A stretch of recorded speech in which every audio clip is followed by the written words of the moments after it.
Welcome to UrbanWise Podcast. Right. Today, we're diving deep into a concept that's, well, it's generating a lot of buzz lately, isn't it? The 15-minute city. Yeah, exactly. And our mission here really is to kind of peel back the layers on this 15-minute city idea. Yeah. What's it really about? Why is everyone talking about it? Right. And what could it actually mean for how we all live and move around in the future? And we're using a great guide for this exploration. It's a blog post from UrbanWise by Melike Şenkal called The Rise of 15-Minute Cities, Rethinking Urban Mobility for a Sustainable Future. It's a really solid piece. Yeah, it lays out the core ideas, the upsides, gives some real-world examples, which are fascinating, but also, importantly, looks at the challenges and how cities might actually do this. And for you listening, we're going to try and pull out the key stuff, those moments that make you go, okay, I get it now, without drowning you in like planning jargon. Perfect. So let's jump right in. Fundamentally, what is this 15-minute city idea? Okay, so at its heart, it's basically an urban planning philosophy. The core principle is that everything essential you need day to day, think work, school, healthcare, groceries, parks, The basics. yeah, the essentials, should be easily reachable within about a 15-minute walk or maybe a bike ride from your home. Okay, so convenience is a big part of it.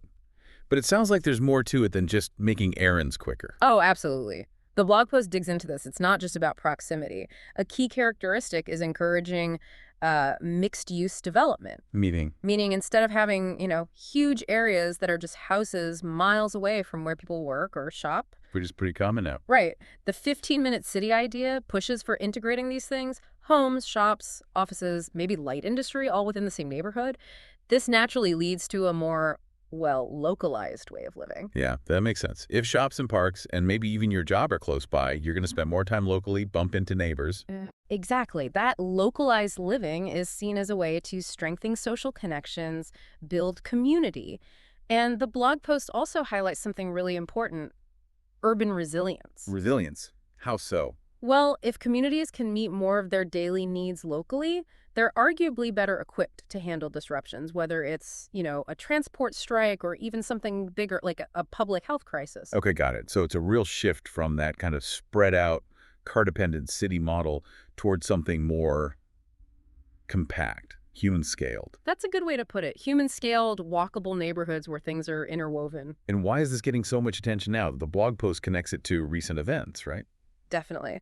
The post-COVID experience really brought things into focus for a lot of people. That sudden emphasis on local surroundings, public health, the need for walkable access to essentials. Suddenly being stuck in your local area made you realize what was or wasn't there. Precisely. It made the idea of having necessities close by feel much more urgent, less theoretical. And I guess the whole remote work trend feeds into this too, if you're not commuting 5 days a week. That's another huge factor the blog mentions. Less commuting means people desire or even require more amenities right near their home. The appeal of local living goes way up. Okay. And beyond individual convenience or even community, what about the bigger urban problems? Does this model address things like traffic or pollution? That's a central argument. The blog emphasizes that by making walking, cycling, and local living easier and more attractive, the 15-minute city inherently tackles issues like traffic congestion and the air pollution that comes with it. It's fundamentally about reducing car dependency. Which has climate benefits too, obviously. Huge climate benefits. And it's not just environmental. The post also touches on the economic side. Ah, right. Local economies. Yeah, the idea is that if people are doing more of their shopping and using services locally, it helps revitalize neighborhood businesses. It potentially shortens supply chains too, making the local economy a bit more robust. Okay, so we've got the what and the why. But making this happen, that requires some pretty big changes, especially around transport, doesn't it?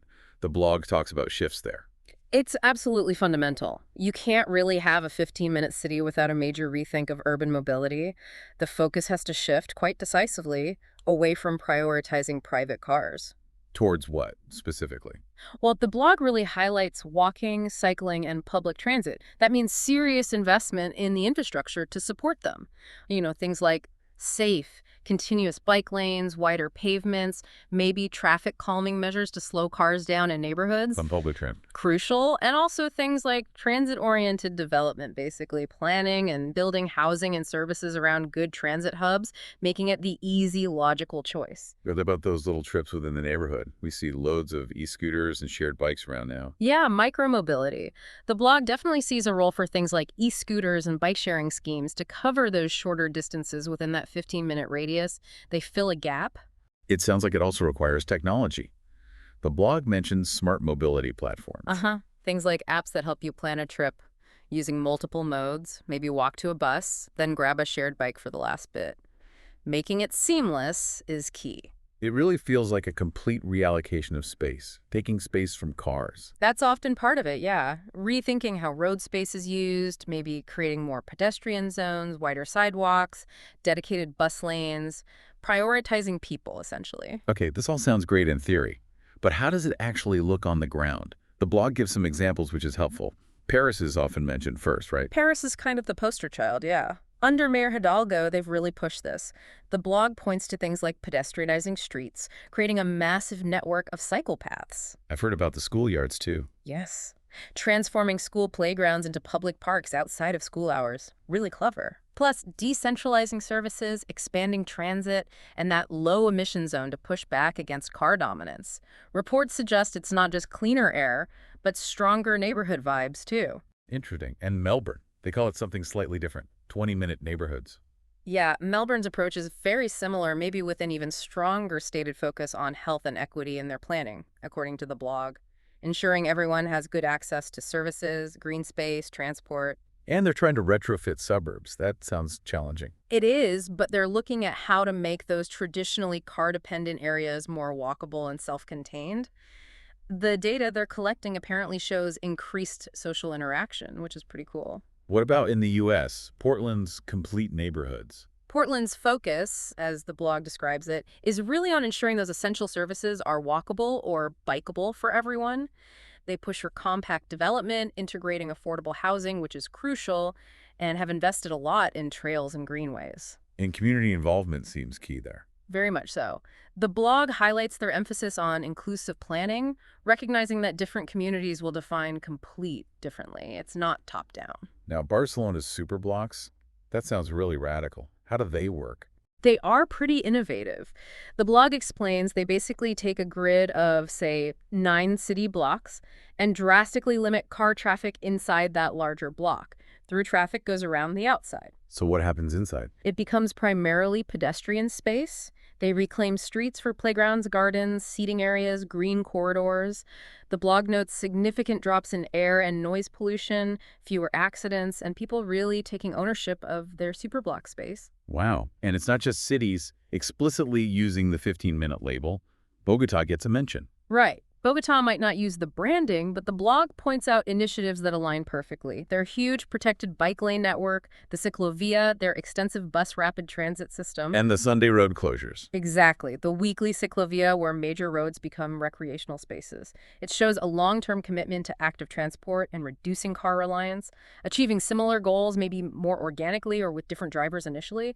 It proves the principles are adaptable. It's fascinating how different places are tackling this.